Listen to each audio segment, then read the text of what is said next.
Hi friends, welcome back. What if I told you that one of the grandest Gothic cathedrals in the world isn't in Europe, but tucked away in the royal city of Mysuru, India? Today, we are exploring a massive structure built by a Hindu king for his Christian citizens. Welcome to Saint Philomena's Cathedral. This is one of the tallest and largest churches in all of Asia, and its design was inspired by Germany's legendary Cologne Cathedral. But the real secret is, it holds an ancient relic inside an underground catacomb. Let's check it out. Before that, let's focus or let's throw some light on the history of this particular cathedral. The story began in 1843 when Maharaja Mummadi Krishnaraja Wadiyar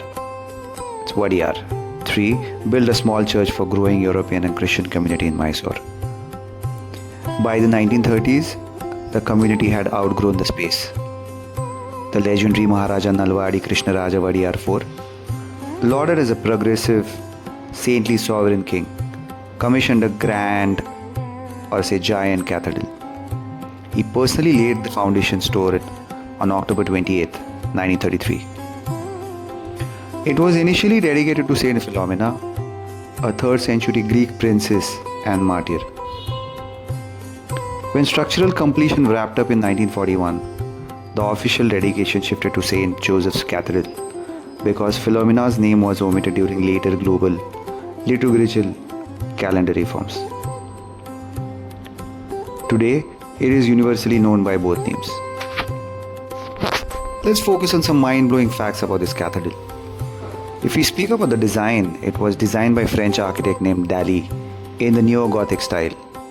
The entire floor plan is shaped like a huge crucifix. We call it as cross.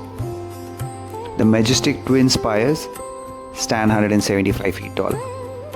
They were specifically modeled after the Cologne Cathedral in Germany and St. Patrick's Cathedral in New York.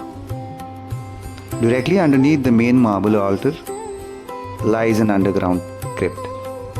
It houses an actual relic, a piece of bone, or say we can call it as remains, of Saint Philomena's brought all the way from Rome in 1926. The stained glass windows were completely imported from France. They beautifully illustrate scenes like the birth of Christ, the Last Supper, and the Crucifixion. The spacious nave, main congregation hall, can hold up to 800 seated people at a time. The best part about this place is reflecting the diverse local community. Daily Holy Mass is performed in 3 distinct languages, Kannada, Tamil and English. A highly unusual architectural feat is that the building's length and maximum height are identical at exactly 175 feet. The aerial blueprint forms a literal Christian cross cruciform. The long vertical section is the nave, congregation hall is what we call it as. The horizontal arms are the transepts, and the intersection where the priest stands is the crossing. Atop the 175-foot spires sit 16-foot tall twin crosses. The spires house 3 massive ornamental bells that are rung in unison only on major festive days. Local lore and records state that Maharaja Nalwadi Krishnaraja Wadiyar IV was deeply motivated to build this grand cathedral as an act of thanksgiving after his daughter was healed from a severe illness. In 1926, Sir T. Thumbu Chetty, the Huzur secretary to the Maharaja, acquired a sacred bone relic of Saint Philomena from the catacombs of Saint Priscilla in Rome. He handed it to Father Cochet, who then pitched the grand cathedral plan to the Maharaja. The main altar features a stunning marble statue of Saint Philomena, which was carved and shipped directly from France. Below this altar, steps lead down into the dark, quiet crypt where a relic rests. The cathedral's entrance boasts 3 grand, ornamental wooden doors at the front, flanked by heavy stone pillars, intricately carved with floral motifs. Beyond the main prayer hall, the expansive modern church grounds also include an adoration chapel, a peaceful outer grotto of Mother Mary, and a central courtyard perfect for taking wide architectural photos. Now let's focus on some engineering and material secrets. To keep the walls from collapsing under the weight of massive stone vaulted ceiling, the church uses heavy Gothic external buttresses. These stone supports push the physical weight outward and downward into the ground, enabling the walls to remain thin enough to house massive windows. If we talk about the acoustic engineering, the high arched ceilings were deliberately shaped to act as a natural amplifier. Both modern microphones existed. The choir and priest's voice would echo perfectly throughout the 255-foot long nave, reaching all 800 audience members clearly. The twin spires are meticulously proportioned at 175 feet tall. They use an architectural optical illusion. The stone structures taper slightly inward towards the top, making them appear significantly taller to someone standing in the courtyard looking up.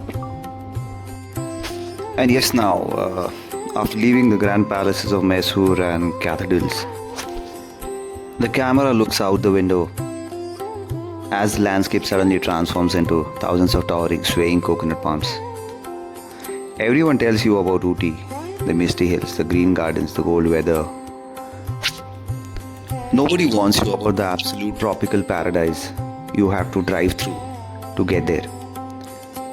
We just left Mysore and we are currently driving and stopped at a place through a massive wall of green structures. Welcome to the coconut belt of Mysuru-Ooty highway.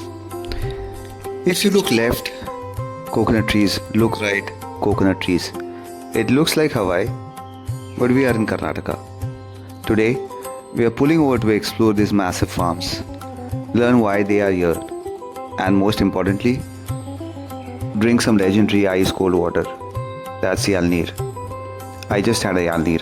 That's a coconut before entering this farm. Sun cutting through the palm leaves, golden hour effect as you know it. Cut to the quick, funny Google Maps animation showing the route from Mysore, heading south towards Gundlupet and Manipur. You might be wondering, why are there so many coconut farms here? We aren't anywhere near the ocean. Time for a quick history and geography lesson. This region, especially around Nanjangud and Gundlupet, is blessed with incredibly rich black cotton soil and a high water table fed by the Kaveri and Kapila rivers. Centuries ago, the Maharajas of Mysore realized this land was a gold mine for agriculture. They encouraged farmers to plant coconuts because they are resilient, survive the dry Deccan Plateau heat, and provide a steady income all year round. Today, this highway is literally a lifeline that feeds millions of coconuts to the rest of India every single week.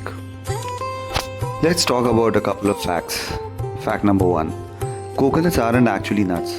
Botanically, they are drupes, or say drupes, which is just a fancy word for a fruit with a hard stone inside. Fact number 2. Every single part of this tree is used. The leaves make roofs, the husk make ropes and doormats, the wood builds houses, and the fruit feeds us. That's why in Sanskrit it's called Kapila Vriksha, the divine tree that fulfills all wishes. See those coconuts up there? A single tree can produce up to 150 coconuts a year and can live for over 80 years. That means some of these trees were around when our grandparents were kids. The farms thrive because the soil is a rich mix of volcanic black clay and rivers slid from the nearby Kaveri River. Coconuts are not nuts as we've been talking about. They are legally and scientifically classified as one-seeded troops. And now as we've been still driving and getting down at farms while on the go, I've been driving from Mysuru Gundlupet highway and we have just entered a literal jungle of giant leaves. This is India's hidden banana heartland. Today, we are exploring farms that grow a fruit so rare, it has its own official government passport. Tasting bananas that taste like apples and hanging out with the farmers who supply millions of fruits to South India every single week. Bananas have been cultivated in the kingdom of Mysore for centuries. The Maharajas of Mysore recognized the agricultural gold mine of Kaveri and Kapila river basins. They heavily subsidized irrigation canals, turning the Mysuru Chamarajanagar belt into a primary fruit basket for South India. The crown jewel of this route is the Nanjangud Bele banana. It was awarded a prestigious geographical indication (GI) tag in 2005-6. According to local legends, the exact taste and intense aroma of this banana cannot be replicated anywhere else on planet Earth. If you plant the same sapling just 50 kilometers away, it loses its magic. The soil between Nanjangud and Gundlupet is very specific type of volcanic black clay alluvial saline soil.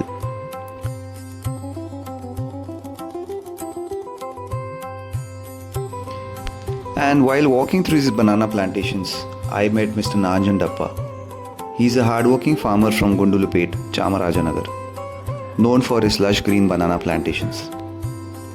Mr. Nanjandappa, he wakes up early in the morning, wraps his traditional checkered chalaya around his shoulders and walks into his 7-acre farm. He told me a story. You know how cool breeze from the nearby Gopalaswamy hills carry the scent of wet earth. His fields were a sea of vibrant green, packed with healthy Yalaki banana plants, heavy with fruit. Mr. Nanjandappa told me how past unpredictable rains and exploitative middlemen at the local market have left him with bare minimum profits.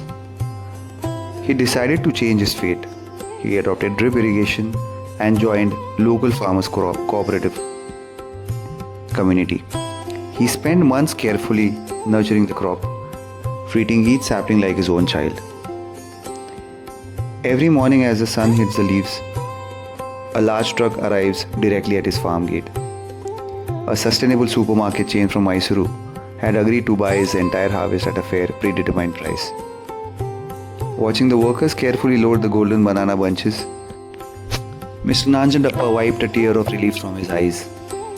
His hard work had finally paid off, securing his family's future and proving that modern choices could revive traditional farming. He also explained me how he installed a subsidized drip system to deliver water directly to plant roots. He covered the soil with organic matter to block evaporation and retain moisture. He introduced natural predators and neem-based sprays to eradicate the aphid safely. His calculated risks completely transformed the farm. The precise watering revived the wilting stalks, while the eco-friendly pest control saved the fruit without chemical damage.